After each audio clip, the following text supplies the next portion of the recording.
Fabulous, darling, you are. Oh, hi there. Oh, I thought you weren't going to come today. Apparently, there you are. Hello. I think I'm supposed to say welcome to another video of Once Upon a Story. Who am I?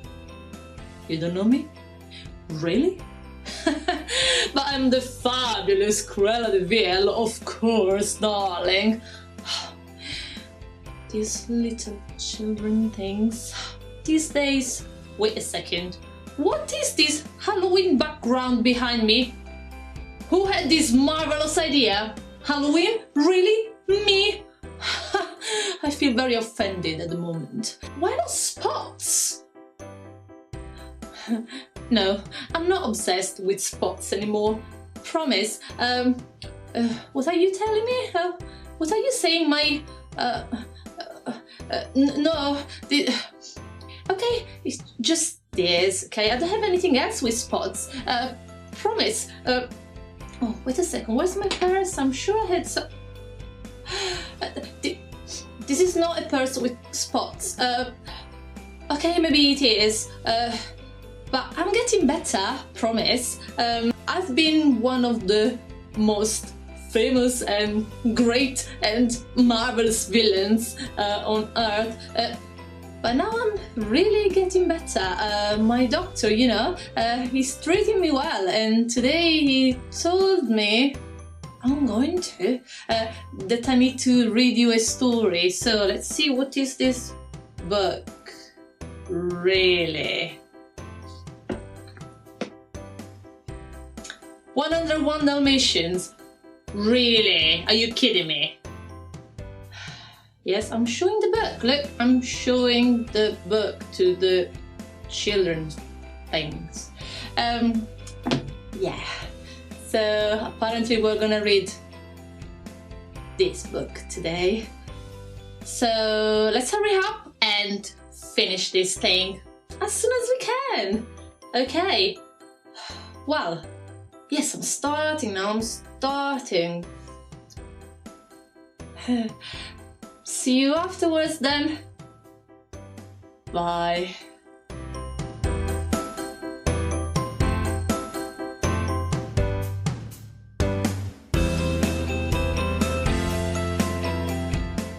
The story I'm about to tell you began in London.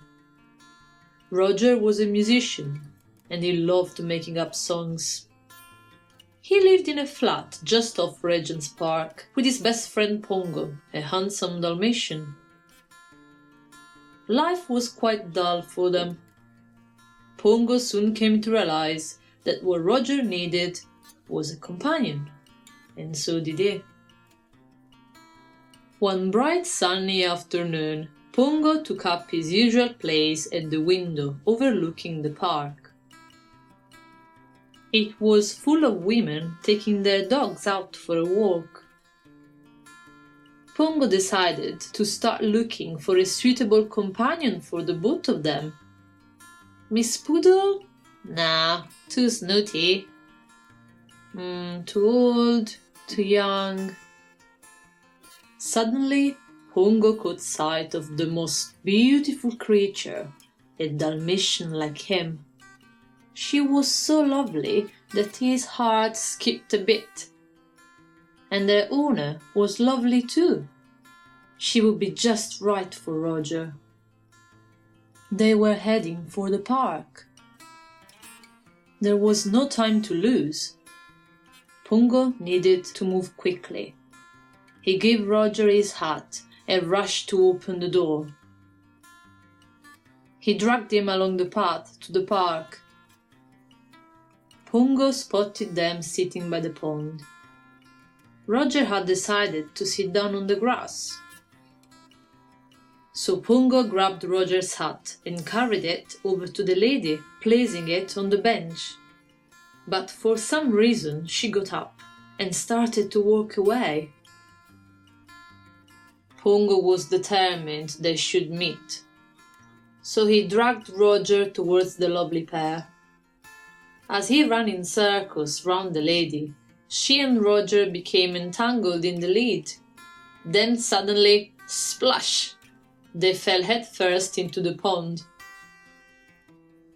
The lady, whose name was Anita, started to laugh, and Roger helped her out of the water.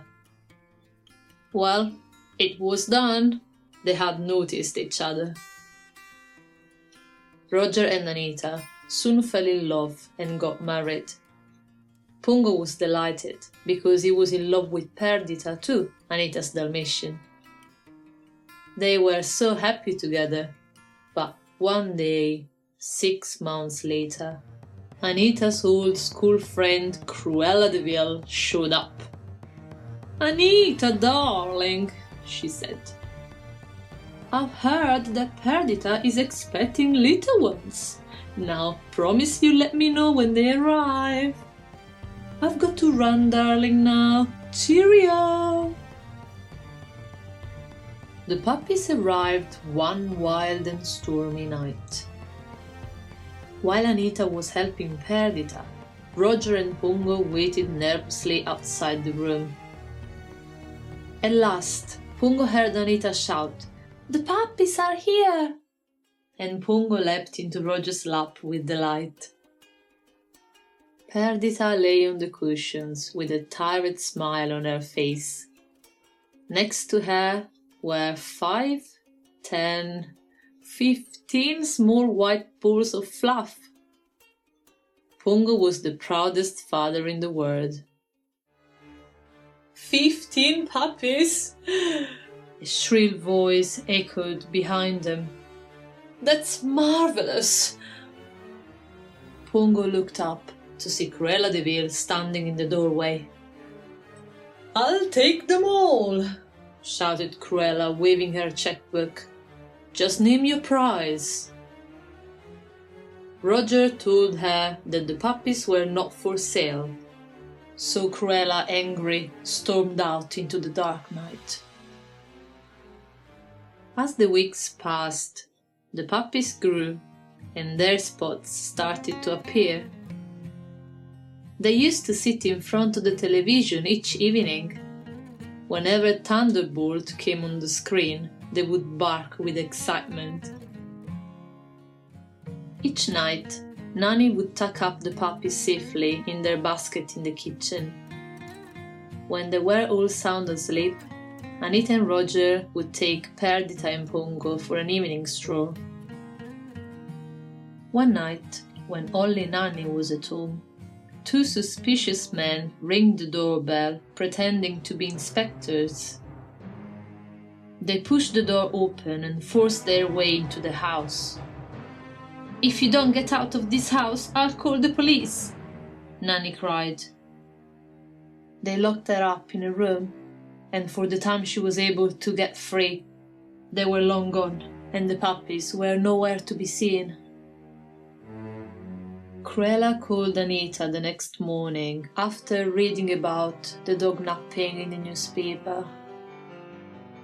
"Did she ring to confess?" said Roger as Anita put down the phone. "She's my suspect, number 1.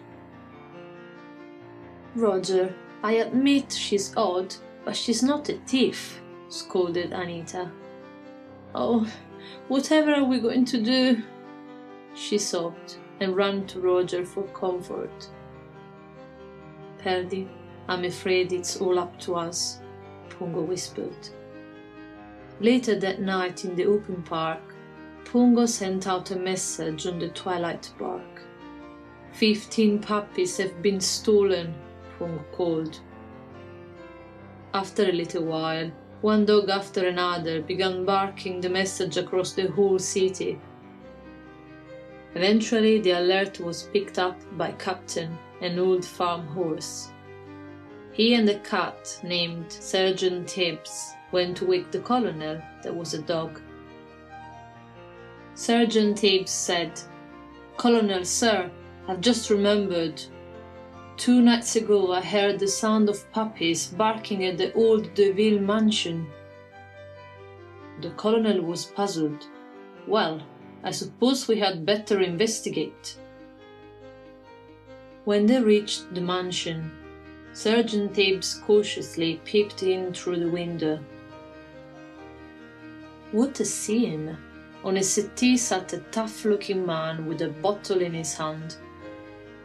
Surrounding him were 10, 15, 20, 50, maybe more little Dalmatians. Sergeant Tibbs discovered a hole in the wall and crept into the room. He called softly to the nearest Dalmatian. "Are you one of the 15 stolen puppies?" "Oh no, I'm not stolen. I was bought from a pet shop," replied the puppy. "How about the group of little ones nearest the TV?"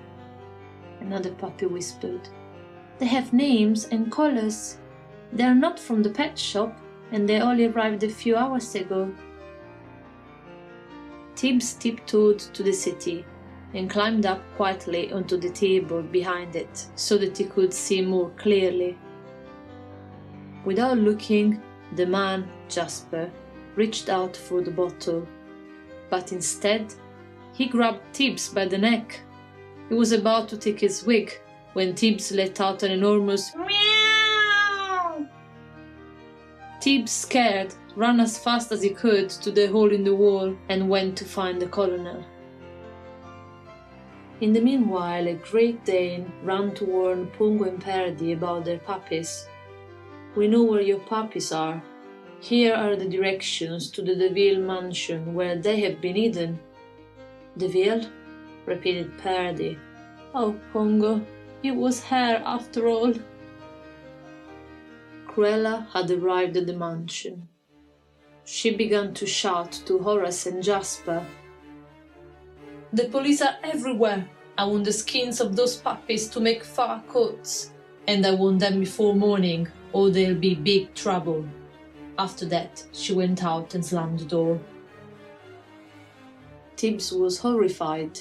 He crept out from his hiding place in the wall to warn the puppies. "Quick," he hissed. "You're in great danger. Follow me and don't make a sound." The puppies did as they were told and clambered through the hole in the wall. Just as he pushed the last puppy through the hole, the television program the men had been watching came to an end, and Horace and Jasper rose from the settee. "Hey, look, Horace!" called Jasper. "The puppies have gone!" Tibbs and the puppies hid under the staircase. Tibbs thought he could hear growling noises outside. "At last," he said, "the others have arrived." Perdita and Pongo rushed into the mansion and attacked the men. They were so quick that Jasper and Horace were completely taken by surprise. In the meanwhile, Pongo and Perdie were dealing with those bad guys. Sergeant Tibbs and the colonel had led the puppies to a barn. The 2 Dalmatians joined them later and were amazed when they saw how many puppies there were. Then Sergeant Tibbs explained what Cruella had wanted to do with them all. "We'll take all the puppies back to London," Pongo said. "Roger and Anita will look after them." Unfortunately, Jasper and Horace soon appeared. The colonel growled loudly in the doorway. Those 2 bad guys had followed the paw prints left by the puppies on the snow. The 2 men entered the barn, but soon they found themselves kicked out by Captain the horse. Meanwhile, the puppies ran with all their might as Perdita and Pongo led the way through the deep snow. They had to keep stopping to count them to make sure they didn't leave any behind. The smallest one became exhausted after a couple of miles, and Pongo was forced to carry him by the collar. As they approached the building in the distance, a collie came out to meet them. "We have shelter for you at the dairy farm across the road," he said. "You can all rest and make an early start in the morning." "Oh, thank goodness," Pongo replied, and turned to call to Perdita. "This way, Perdi, the farm!" The puppies found a nice surprise waiting for them in the barn. There were dairy cows, who told the little ones to help themselves with their fresh milk. When the puppies had drunk all the milk their tummies could hold, they settled down to sleep. Early next day, the group started on their way again. Pongo was trying to sweep away their tracks on the snow. Soon he heard 2 cars approaching. It was Cruella de Vil and the 2 dog nappers. They were looking for them. They all hid in an empty blacksmith's workshop in the village. A Labrador explained that a lorry would shortly be leaving for London once its engine had been repaired.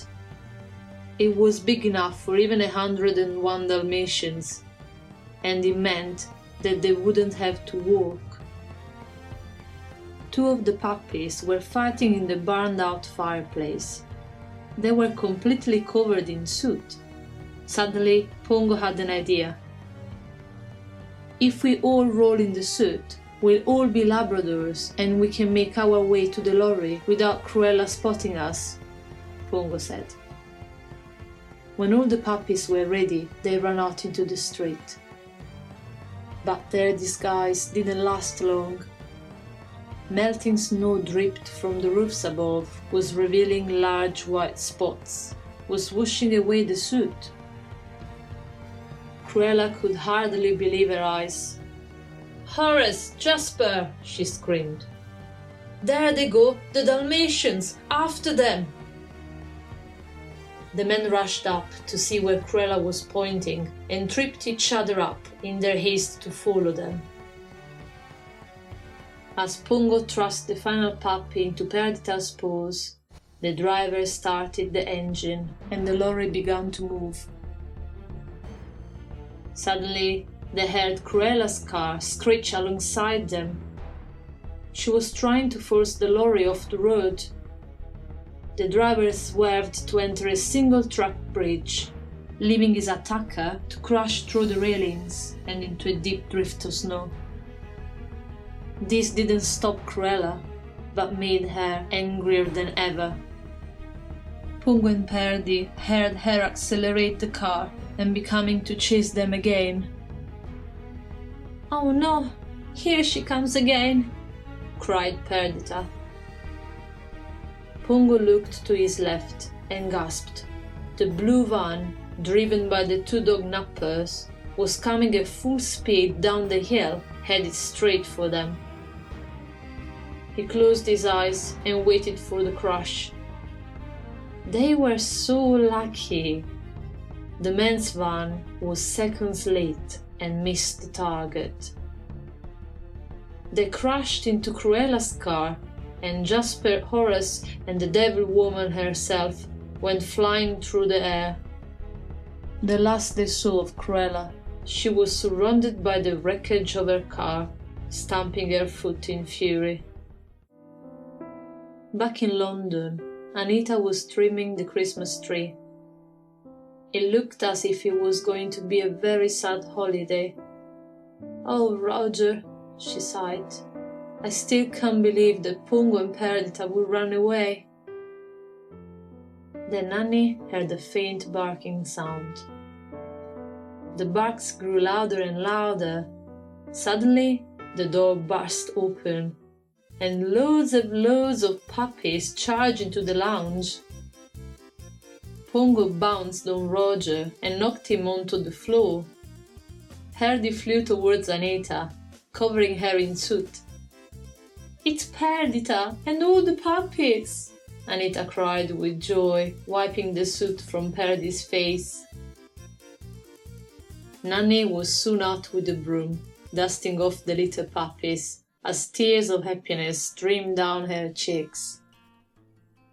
Roger, after counting all the dogs in the room, put his hand to his head. 101 Dalmatians. Where did they all come from? "What shall we do with them?" wondered Anita aloud. We'll keep them, Roger replied. My last song was a great success and earned plenty of money. We can afford to buy a large house in the country. Roger went over to hug Anita, and together they danced across the piano. Roger had another inspiration for a song. I think I'd call it Dalmatian Plantation, he said. They all joined in and dreamed of their new home in the country, their very own Dalmatian plantation. Dalmatian Plantation. Is there even a name? A name for a song? A name in general? What is that about? I actually adore those little balls of fluff. Of course I do. Yes, doctor. Sorry, my doctor just he makes sure that I'm fine. I'm recording this for you, little things, children there. And yeah, well, I read the book. I loved it. I need to ask you if you like the story. Of course I did. It was a lovely one, wasn't it? Yeah, the doctor is also telling me to tell you that I'm really better. I'm loving dogs now, and oh, I can show you my dogs. No, they are not Dalmatians. Never again. But I've got two corgis. Would you like to see them? I'm gonna show them to you. So, here we go. Sorry. Old habits. Well, this is Nana. She's a corgi, she is. Oh, should we show Nana? Also, Nino. Sorry again. Of course they're called Nino and Nana. They are my lovely corgis. Look how gorgeous they are. They are really gorgeous. Yeah, I feel like a queen now. I like the queen. Sorry about that again. Well, look at this. Oh God, children. I mean my dogs, of course. They are my children, little balls of fur. I love them. Can I stop now, right? Can I stop recording? Yes, thanks, doctor. You're so kind to me. Oh, well, I hope to not see you again. I hope to see you again. Yeah, stay safe, everyone, and bye-bye. Spots! I'm okay. Cheerio! I will get my revenge. Those little white ball of fluff with spots.